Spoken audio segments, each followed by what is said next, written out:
말씀 제목이 디딤돌 성도라는 제목입니다. 디딤돌 성도. 지금 이제 항상 이 부활주의를 앞두고 부활절이나 고난 주간을 앞두고 예쁜 꽃이 핍니다. 그래서 이렇게 우리 청주 시민들이 봄이 왔음을 체험적으로 느끼는 것. 아마 뭐 대한민국의 대부분의 분들은 벚꽃이 아름답게 각 지역마다 핀 아름다운 벚꽃을 보면서 아 진짜 봄이 왔구나 이런 생각들을 많이 하시는 것 같아요. 저도 이제 무심천을 지나서 걸어서 교회로 오는 동안 이 주님이 주신 이 아름다운 자연을 보면서 봄을 만끽했습니다. 이거 제가 그냥 지나가다 찍은 거예요. 자, 여러분 또 근데 무심천을 지나다 보면은 이런 것들을 많이 볼 수 있어요. 무심천을 지나다 보면 자 많이 볼 수 있는 거죠. 무심천이 폭이 한 40에서 50m 정도가 되거든요. 넓은 곳이.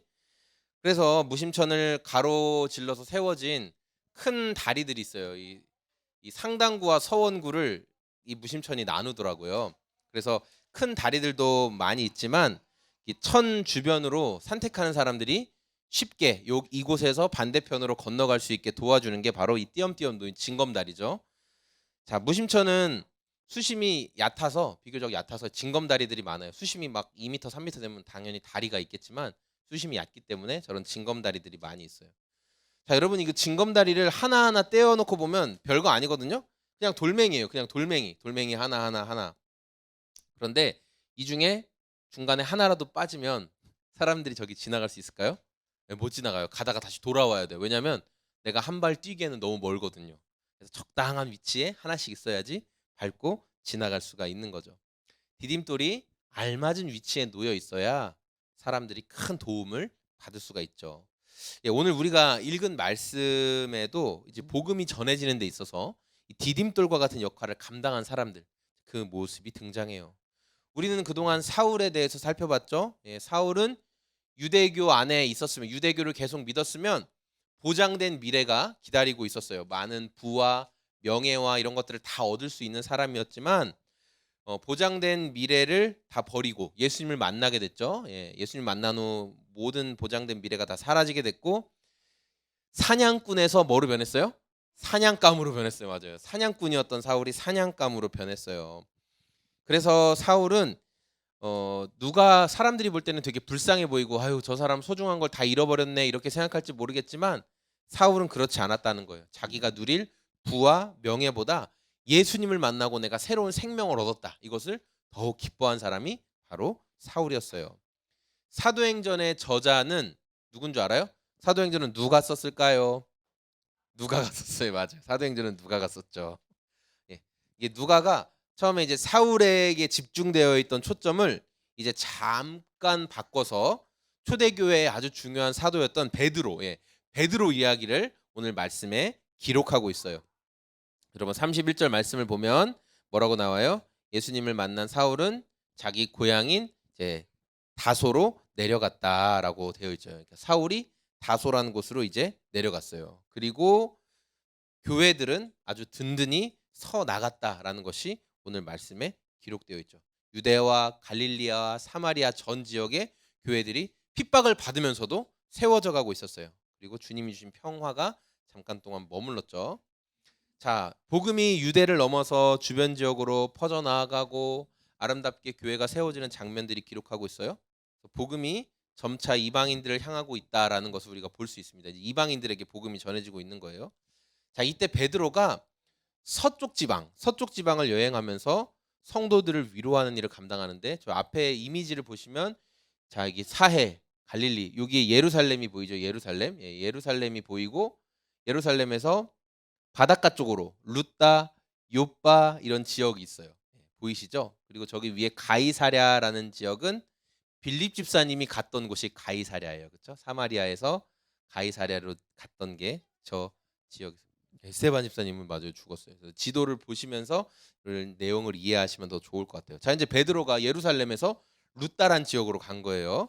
자, 룻다에서 그곳에 살고 있는 성도들을 만났어요. 룻다에 이미 예수님을 믿는 사람들이 있었다라는 것을 성경은 기록하고 있어요. 그럼 이 룻다에 있는 사람들이 어떻게 복음을 듣게 됐을까? 뭐 학자들의 여러 의견들이 있지만 어떤 사람들은 예루살렘에 처음 성령님이 임재할 때 우리 오순절 마가 다락방 사건이 있을 때 그때 오순절을 그때 예루살렘에 절기를 지키러 왔던 루따 지역 사람들이 성령님의 놀라운 기적을 보고 그때 예수님을 믿고 그 다음에 루따에서도 계속 신앙생활을 했다. 이렇게 말하는 사람도 있고, 또 어떤 학자들은 빌립 집사님이 핍박을 피해서 지나가는 길에 루따에서도 복음을 전했다. 이렇게 말하는 사람들도 있어요. 자, 어쨌든 중요한 건 루따에도 예수님을 믿는 제자들이 있었다. 예루살렘뿐만 아니라 주변 지역에 예수님을 믿는 사람들이 있었다라는 거예요. 그런데 이제 루따에서 만난 성도 가운데 애니아라는 사람이 있었죠. 애니아. 자, 이 사람은 중풍병으로 8년간 누워 있었다. 이렇게 성경이 기록하고 있어요. 근데 여러분, 애니아 이렇게 하니까 되게 이름이 여자 이름 같지 않나요? 저는 이게 말씀 들을 때마다 여자 이름 같고, 또 뭐 이거는 좀 설교할 때 말하면 웃기지만 윤종신 씨 노래 중에 애니 뭐 그런 노래가 있어요. 근데 그게도 여성을 대상으로 부른 노래이기 때문에 저는 이거 읽을 때마다 당연히 여자 이름인 것처럼 제가 생각을 했는데, 이 원어로 보니까 이 애니아라는 이름은 그 당시 헬라 세계에서 남성 이름으로 흔하게 쓰던 이름이 애니아더라고요. 그러니까 아마 남자였을 가능성이 훨씬 많습니다. 애니아라는 이름이. 자, 베드로는 질병으로 고통당하고 있는 이 애니아를 그냥 지나치지 않고 예수님이 보여주셨던 것처럼 그 사람을 위해 기도해 주죠. 그리고 애니아가 8년간 괴롭힘을 당하던 질병에서 낫게 되는 거예요. 또 이어서 두 번째 기적이 나타나는 것은 36절 말씀에 등장하는 다비다라는 제자 이야기예요. 성경은 특별히 이 제자가 여성이다, 여제자 다비다다라고 이렇게 성경은 기록하고 있습니다. 우리 36절 말씀 한번 보세요. 요바에 다비다라는 여제자가 있으니 그 이름을 번역하면 도르가라, 선행과 구제하는 일이 심히 많더니. 이게 이 번역된 이름의 뜻이 뭐 사슴이란 뜻이거든요. 사슴. 그러니까 이게 굉장히 순전하고, 이 사람의 이제 별명이 그렇게 불려진 걸로 봐서는 사슴처럼 순하고 또 아름답게 산 모습을 이렇게 사람들이 붙여줬던 것 같아요. 자, 이 다비다라는 여성 제자는 사람들을 돕는 착한 일을 많이 했어요. 자, 그런데 이 제자가 지금 병들어서 죽었어요. 로아야, 병들어서 죽었어요. 그래서 그 시신을 사람들이 어디에 두었냐면 다락방에 올려두었어요. 근데 원래 그 당시 장례 문화는 시신이 죽으면 시신을 이렇게 깨끗이 씻어내고 그리고 유약 같은 거, 향품을 바른 뒤에 밤이 지나기 전에 장례를 치르는 게 그 당시 문화인데, 이 요바의 성도들은 뭔가 어떤 다른 생각이 있었던 것 같아요. 그래서 이 다비다의 시신을 다락방에 이제 올려 두었던 거죠. 그리고 그들은 인근에 베드로 사도가 있다는 소식을 듣고 빨리 와서 우리를 도와달라 그렇게 요청합니다. 그리고 베드로가 성도들의 요청을 듣고 한 3시간에서 4시간 정도 거리였을 것이다라고 이야기하거든요. 3, 4시간 거리를 열심히 달려와서 다비다를 보았죠. 그리고 이 죽어 있는 다비다를 위해 베드로가 기도해주고 어떤 일이 벌어졌어요? 다비다가 살아났어요. 죽은 다비다가 살아났다네. 살아났어요. 예. 나사로도 살아나고 다비다도 살아났어요. 왜? 베드로는 예수님이 사람 살리는 기적을 봤기 때문에 그대로 똑같이 했어요. 똑같이. 자, 이 기적으로 인해 성경이 뭐라고 얘기하냐면 그 지역에 있는 모든 사람들이 다 예수님을 믿었다. 많은 사람들에게 예수님이 전해졌다는 게 성경의 약속이에요. 자, 우리가 살펴본 오늘 말씀을 통해서 복음이 이제 유대 지역에만 머물러 있지 않고 이방 지역으로 퍼지는 것을 계속 보여주고 있죠. 근데 복음이 전해지는 방식이 어떤 방식이냐면 디딤돌처럼 조금씩 앞으로. 보세요. 여기서 예루살렘에서 루따로, 루따에서 요바로 이렇게, 그 다음에 그 위쪽에 있는 사론으로, 그 다음에 그 위에 있는 가이사랴로 조금씩 복음이 이렇게 전파되는 것을 볼 수가 있어요. 예루살렘에서 시작된 복음이 핍박을 통해 사마리아로 전해지고 또 주변으로 전해지고, 이렇게 복음을 듣는 사람들이 그 지역에 머물러 살면서 점차 옆으로 복음이 퍼져나갑니다. 복음을 받아들인 성도들이 삶 속에서 참된 제자로 살아가는 것을 통해서 주변 지역에 복음이 퍼져나가는 것을 보게 돼요. 그래서 성도가 복음의 디딤돌이 된다는 거예요. 성도는 복음의 디딤돌이 된다라는 것이죠. 그래서 저는 오늘 이 말씀을 통해서 이 복음의 디딤돌 역할을 감당했던 성도들의 모습을 함께 나누어 보려고 합니다. 먼저 성도가 보여주는 복음의 디딤돌의 모습, 첫 번째 모습은 뭐냐? 찾아가는 모습이었다는 거예요. 찾아가는 모습. 우리 32절 말씀 같이 한번 읽어볼까요? 32절 시작. 그때 베드로가 사방으로 두루 다니다가 루따에 사는 성도들에게도 내려갔다. 아멘. 그러니까 베드로가 예루살렘에서 북서쪽으로 약 40km 정도 떨어진 루따라는 곳에 가게 됐어요. 베드로는 이 팔레스타인 서쪽 지역을 두루 다니면서 복음을 전하는데 그 말씀 중에 이제 오늘 등장한 게 루다라는 지역이죠. 베드로가 예루살렘을 떠나서 순회 전도, 이제 돌아다니면서 전도하는 것을 순회 전도라고 하는데, 순회 전도를 시작한 때는 변화된 사울을 만난 때예요. 자, 다시 한번 말씀드릴게요. 베드로가 예루살렘을 떠나 순회 전도를 시작한 때는 변화된 사울을 만난 때예요. 사울이 예루살렘으로 찾아왔어요. 사울이 예루살렘으로 찾아와서 베드로를 만나고 15일 정도 같이 시간을 보냈어요. 그래서 그때 아마 베드로나 야고보나 요한이나 이런 사도들이 그러니까 사울이 정말 예수님을 믿게 됐는지, 그가 기도하면서 환상 가운데 만난 예수님이 진짜인지를 아마 점검해 줬을 거라는 학자들의 이야기가 있어요. 저도 그 동의해요. 그러니까 베드로는 이제 사울을 만난 뒤에, 그리고 15일 정도 지난 시간, 그러면서 아마 바울이 이제 사울이라고 안 할게요. 이제부터 바울이 된 거예요, 여러분. 바울이 내가 팔레스타인 지역 곳곳을 다니면서 복음을 전했습니다. 그러면서 놀랍게 교회들이 세워지고 있는 걸 아마 베드로에게 말해줬을 거예요. 베드로는 그래? 그럼 나도 가서 그 현장을 봐야겠다. 교회들을 둘러봐야 되겠다. 그러면서 이제 교회들을 떠난 거죠. 그래서 31절 말씀에 나온 것처럼 하나님께서 평안을 주시고 교회를 든든히 세워가셨다라는 것을 기록하고 있습니다. 베드로가 예루살렘을 벗어나서 로나 눈이 잘 안 보여요? 눈을 자꾸 찡그리고 있어서. 그래요. 찡그리지 않아도 돼, 알았지? 네, 편하게. 네. 팔레스타인 서부 지역에 있는 성도들을 만나러 갑니다. 자, 그가 여러 지역을 다니다가 이제 루다라는 곳에서 성도들을 찾아갔고 거기서 애니아라는 사람을 만나게 된 거예요. 자, 우리가 이 말씀을 통해서 알 수 있는 거 뭐냐? 베드로는 찾아다니면서 복음을 전하는 디딤돌 역할을 감당했다는 거예요. 연약한 사람, 힘든 사람, 또 복음이 필요한 사람, 또 격려해 주어야 할 교회들을 찾아다니면서 복음의 디딤돌 역할을 감당한 것을 우리가 첫 번째 말씀을 통해 살펴볼 수 있는 것이죠. 자, 두 번째 성도가 보여주는 복음의 디딤돌은 뭡니까? 믿음을 떠나지 않는 모습이라는 거예요. 믿음을 떠나지 않는 모습. 어떠한 상황에도 믿음을 떠나지 않는 것. 우리 33절 말씀 같이 한번 읽어볼까요? 시작. 거기에 애니아라 하는 사람을 만남에 그는 중풍병으로 침상 위에 누운 지 8해라. 아멘. 루다에서 만난 애니아라는 사람은 8년간 몸의 마비 증상으로 인해 움직일 수 없는 사람이었어요. 사도행전을 기록한 누가는 직업이 뭐라고 했는지 혹시 기억나세요? 누가의 직업은 의사 맞아요. 누가의 직업은 의사였어요. 그래서 의사다 보니까 사도행전 곳곳에 보면 사람의 몸 상태를 굉장히 자세하게 기록을 하는데, 이제 누가가 봤을 때, 사도행전을 기록한 누가가 봤을 때 이 사람은 온 몸이 마비된 상태였어요. 전신이 마비된, 편마비, 어느 한쪽만, 오른쪽만, 왼쪽만, 뭐 다리만, 팔만 마비된 게 아니라 전신이 다 마비된 사람이었다는 것을 의사였던 누가는 기록하고 있어요. 근데 여러분, 베드로가 루다에 간 이유가 그곳에 있는 성도들을 만나러 갔다라고 성경이 기록해주고 있잖아요. 그러니까 우리가 그것을 배경으로 볼 때 이 애니아라는 사람도 교회에 속한 성도였을 것이다라고 우리가 충분히 생각을 해볼 수가 있죠.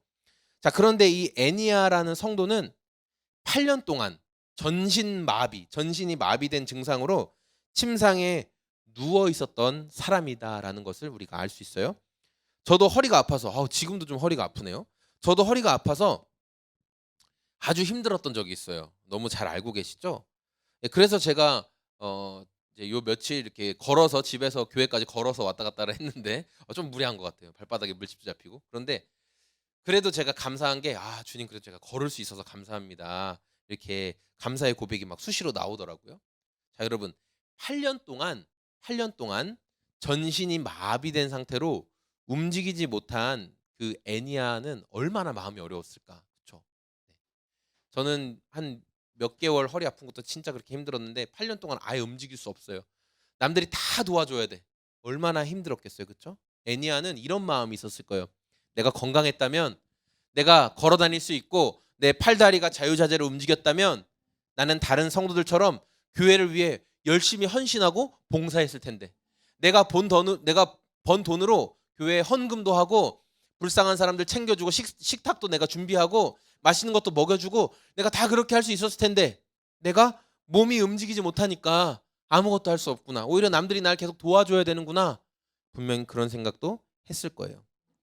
그러니까 여러분 애니아 성도의 상태를 보면 교회를 위해서, 신앙 공동체를 위해서, 예수님을 위해서 대단한 일을 했어요, 못했어요? 못했죠. 왜냐하면 몸이 아프고 안 움직이니까 교회를 위해서, 예수님을 위해서, 신앙 공동체를 위해서 밥을 한번 준비를 하기로 했어요. 전도를 해오기로 했어요. 또 사람들한테 예수님 믿으라고 말하기로 했어요. 돈을 벌어서 헌금을 하기로 했어요. 뭘 했어요? 아무것도 못했어요. 예. 8년 동안 그저 도움만 받을 수밖에 없었다라는 거예요. 34절 말씀 읽어볼까요? 34절 말씀 시작. 베드로가 이르되 애니아야 예수 그리스도께서 너를 낫게 하시니 일어나 내 자리를 정돈하라 한데 곧 일어나니. 그런데 베드로 사도가 이 애니아 성도님을 찾아와서 8년 동안 아무것도 할 수 없었던 이 애니아 성도님을 찾아와서 했던 말이 뭐예요? 예수 그리스도께서, 예수님이 너를 낫게 하신다. 애니아 집사님, 애니아 성도님, 예수님이 당신을 낫게 하십니다. 이렇게 선포한 거예요. 여러분 베드로 사도가 했던 이 말씀은요, 애니아 성도님 앞으로 한 5년 뒤에, 10년 뒤에, 20년 뒤에 아니면 시간이 지나면서 점점 좋아질 겁니다. 장래에 언젠가 예수님이 낫게 해줄 겁니다. 그런 말이 아니에요. 그런 말이 아니에요. 베드로가 말한 말은 뭐냐면 지금 이 순간 내가 애니아야 예수님이 너를 낫게 하신다 이 말 한 즉시 너는 나을 거다라는 거예요. 너는 당장 나을 거라는 거예요. 미래에 언젠가 나을 거다라는 말이 절대 아니에요. 더 나아가 베드로 사도는 지금 애니아야 예수님이 너를 낫게 하신다 했을 때 당장 아무것도 안 일어난 것처럼 보였거든요. 근데 이어서 이렇게 말하는 거예요. 너 누워있던 자리를 정리하고 일어나라. 네 자리를 정리하고 일어나라 이렇게 말했어요. 너 8년 동안 누워서 아무것도 못했던 그 절망의 자리, 실패의 자리, 아무것도 못했던 그 침대에서 더 이상 누워있지 마라 그 말이에요. 이제 들고 일어나 이렇게 말했어요. 그러니까 어떤 일이 벌어졌어요? 베드로 사도가 그렇게 선포하니까 애니아 집사님이 진짜 일어났죠. 두 발로 일어섰어요. 그리고 자기 침대를 다 정리했어요. 우리 요새 로아가 이불 정리 잘하는데 그쵸? 정리를 싹 했어요. 털고 일어났어요.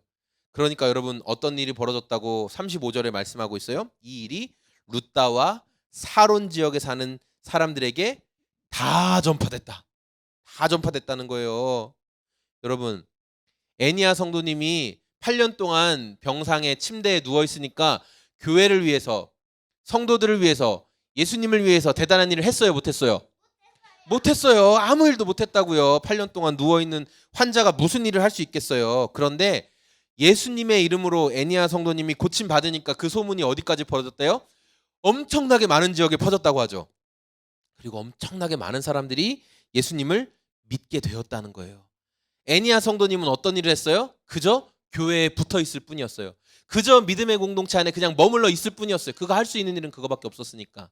그러나 예수님은 그의 연약한 모습을 통해서도 예수님께 붙어만 있으면 하나님의 영광을 드러내신다. 하나님의 영광을 드러내신다. 우리는 이 애니아의 연약한 모습을 통해서도 복음의 디딤돌로 쓰임받는 성도의 모습을 발견할 수 있는 거예요. 우리 마지막으로 성도가 나타낼 디딤돌의 사명은 뭐냐? 삶과 죽음 전부를 통해서 디딤돌 역할을 감당하는 것을 우리가 볼 수 있어요. 우리 36절과 37절 말씀 함께 읽어볼까요? 욥바에 다비다라 하는 여제자가 있으니 이름을 번역하면 도르가라 선행과 구제하는 일이 심히 많더니 그때 병들어 죽음에 시체를 씻어 다락에 누이니라. 아멘.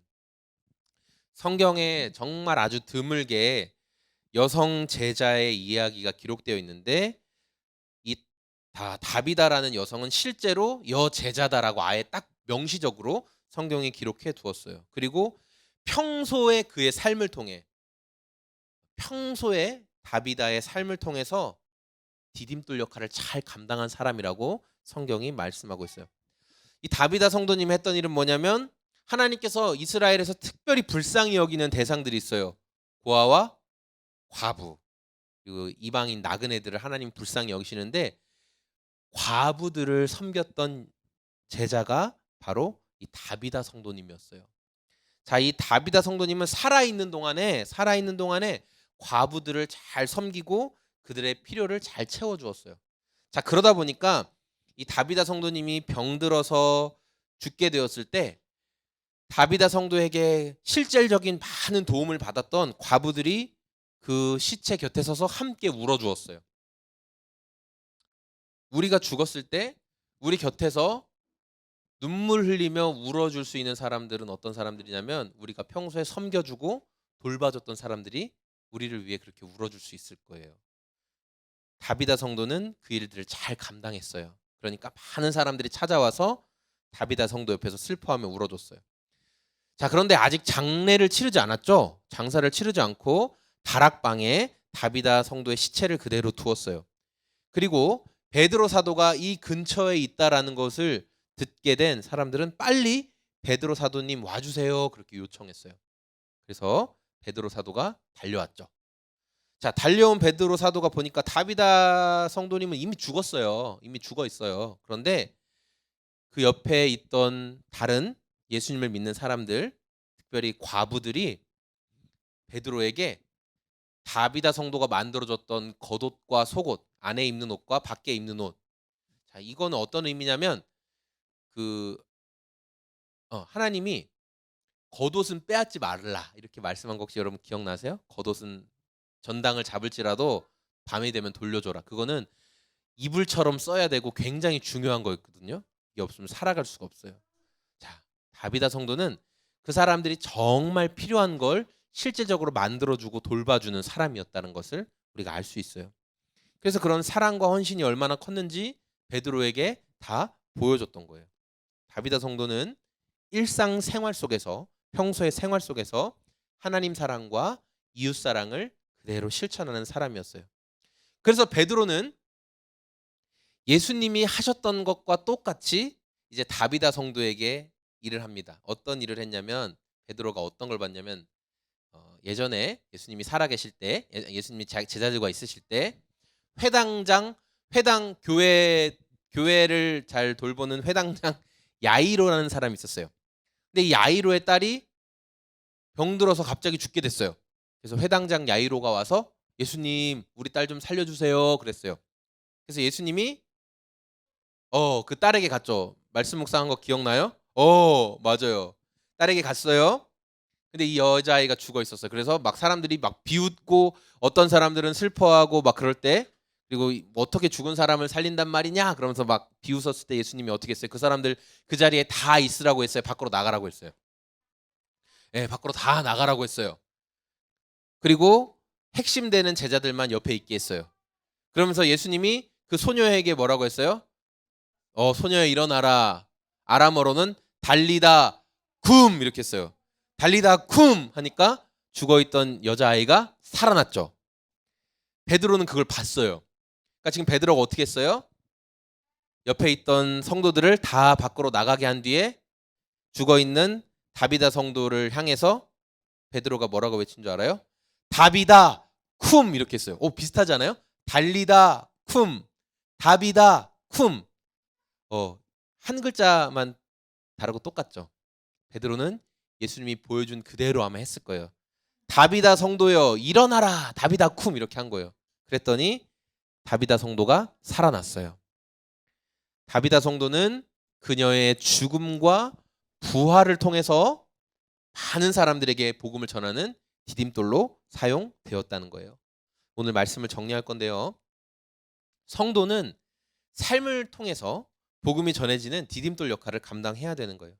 어떤 사람은 베드로처럼 찾아다니는 디딤돌의 역할을 감당해야 되고 어떤 사람은 애니아처럼 연약할 수 있지만 믿음의 공동체 안에 계속 있음으로 인해 예수님의 기적을 드러내는 도구로서의 사명을 감당하기도 해요. 그리고 다비다처럼 삶과 죽음 모든 것들을 통해서 하나님 사랑과 이웃 사랑을 실천하는 디딤돌의 사명을 감당하기도 한다는 거예요. 오늘 함께 예배하고 있는 저와 우리 소금 제작소의 성도님들이 바다를 가로지르는 거창한 인천공항 가면은 인천공항 갈 때 그 큰 대교 있죠, 그렇죠? 엄청나게 커요. 또 부산에 가도 큰 다리들이 많이 있어요. 그런데 그런 커다란 대교는 큰 다리를 대교라고 하죠. 큰 다리가 아니어도 여러분 괜찮아요. 내가 만나는 사람은 단번에 내가 다 하나님께 다 연결시켜야지 여러분 그런 엄청난 포부를 갖지 않으셔도 좋습니다. 다만 우리가 오늘 말씀을 통해서